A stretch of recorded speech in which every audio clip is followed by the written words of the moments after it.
నీళ్లు ఆంధ్రాకు, నిధులు ఢిల్లీకి. ఇవాళ ఆంధ్రప్రదేశ్ ప్రభుత్వం అదే శ్రీశైలం నుంచి పోతిరెడ్డిపాడు గేట్లు ఎత్తి వాళ్ళేమో నీళ్లు తీసుకుపోతారు, నువ్వేమో కల్వకుర్తి మోటార్లు ఎత్తి తెలంగాణకు నీళ్లు ఇవ్వలేదని అనే మాట నేను చెప్పిన ఇది అబద్ధమా? ఇవాళ కన్నెపల్లిలో దాదాపు 1,00,000 క్యూసెక్కుల నీళ్లు గోదావరిలో ప్రవహిస్తున్నాయని చెప్పిన ఈ విషయం అబద్ధమా? ఏది అబద్ధం? పాలన చేతగాక, మోటార్లు ఎత్తి నీళ్ళు ఇయ్య చేతగాక ఇవాళ అబద్ధము అనే ఒక పిచ్చి మాటలు మాట్లాడుతూ ఉన్నారు. దమ్ముంటే బహిరంగ చర్చకురా, ఏడ మాట్లాడదామో మాట్లాడదాం. 1,00,000 క్యూసెక్కులు గోదావరిలో వారేది నిజం కాదా? పోతిరెడ్డిపాడు గేట్లెత్తి ఆంధ్రోడు నీళ్లు తీసుకుపోయేది నిజం కాదా? ఇవాళ నువ్వు కల్వకుర్తి మోటార్లు ఎత్తక మా నాగర్ కర్నూలు జిల్లాను నువ్వు ఆగం చేస్తున్నది నిజం కాదా? ఆంధ్ర వాళ్ళు కృష్ణానదిలో అధికంగా నీళ్లు తీసుకుపోతుంటే గుడ్లప్పగించుకొని చూసి తెలంగాణకు అన్యాయం చేసింది నిజం కాదా? ఇట్లా చెప్పుకుంటూ పోతే చాలా విషయాలు ఉన్నాయి. రేవంత్ పాలన ఎట్లుందంటే నీళ్లు ఆంధ్రాకు, నిధులు ఢిల్లీకి. మూటలన్నీ ఢిల్లీకి తీసుకుపోయి అప్పచెప్తాడు. నేను పోయిండు మళ్ళా లెక్క అప్పచెప్పాలి కదా ఢిల్లీలో. నిధులేమో మూటలు ఢిల్లీకి, నీళ్ళేమో ఆంధ్రాకు. ఇంతకు మించి వీళ్ళు చేసింది ఏమన్నా ఉన్నదా?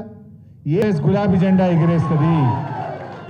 రేపు మెదక్ మున్సిపాలిటీ కూడా ఎప్పుడు ఎన్నికలు పెట్టినా గెలిచేది మన బీఆర్ఎస్ పార్టీ, ఎగిరేది మన గులాబీ జెండా. ఇలా అన్ని విషయాలు కూడా అర్థమైనాయి. పాలేందో నీళ్ళేందో తేలిపోయింది. ఇవాళ రేవంత్ రెడ్డి కూడా నేను ఎక్కడో మాట్లాడుతుండే, ఏదో మాట్లాడితే పేపర్లు చదువుతూ ఉంటాయి.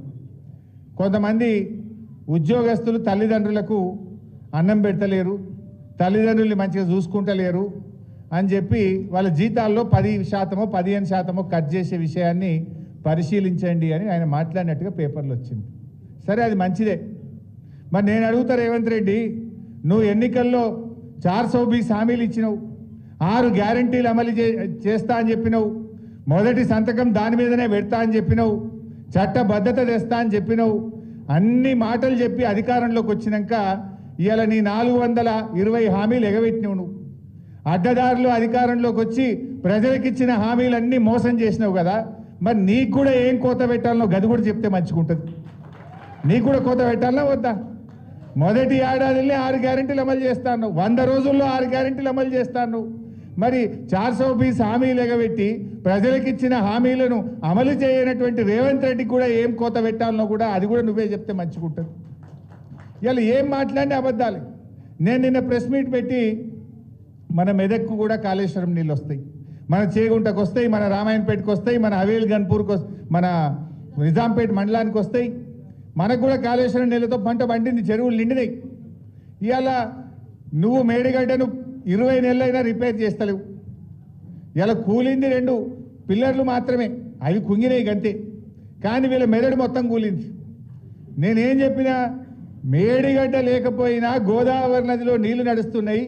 కన్నెపల్లి పంప్ హౌస్లో మోటార్లు ఒత్తుతే మా నిజాంపేట మండలంలో చెరువులు నింపచ్చు, మా చేగుంటలో చెరువులు నింపచ్చు, మా రామాయణపేటకు నీళ్లు తీసుకుపోవచ్చు. గా మోటార్లు వస్తావా అని మనం మాట్లాడినాం. మాట్లాడితే ఆయన అంటాడు, హరీష్ రావు అన్ని అబద్ధాలే చెప్తుండు అన్నాడు. ఏది అబద్ధం ఉత్తమ్ కుమార్ రెడ్డి?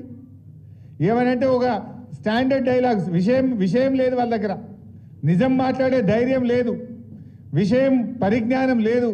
కానీ ఓ స్టాండర్డ్ డైలాగ్ అన్ని అబద్ధాలే. నేను అడుగుతున్న ఉత్తమ్ కుమార్ రెడ్డి, ఏది అబద్ధాలు? శ్రీశైలంలో వరద వచ్చి 36 రోజులైంది, అబద్ధమా? నువ్వు కల్వకుర్తి మోటార్లు ఆన్ చేయలేదు అని నేను చెప్పిన ఈ విషయం అబద్ధమా? పోయిన సంవత్సరం తెలంగాణకు వాడుకోవాల్సిన నీళ్లు 65 టీఎంసీల నీళ్లను ఆంధ్రాకు చంద్రబాబు నాయుడుకి అప్పచెప్పి తెలంగాణలో పంటలు ఎండబెట్టింది, అబద్ధమా?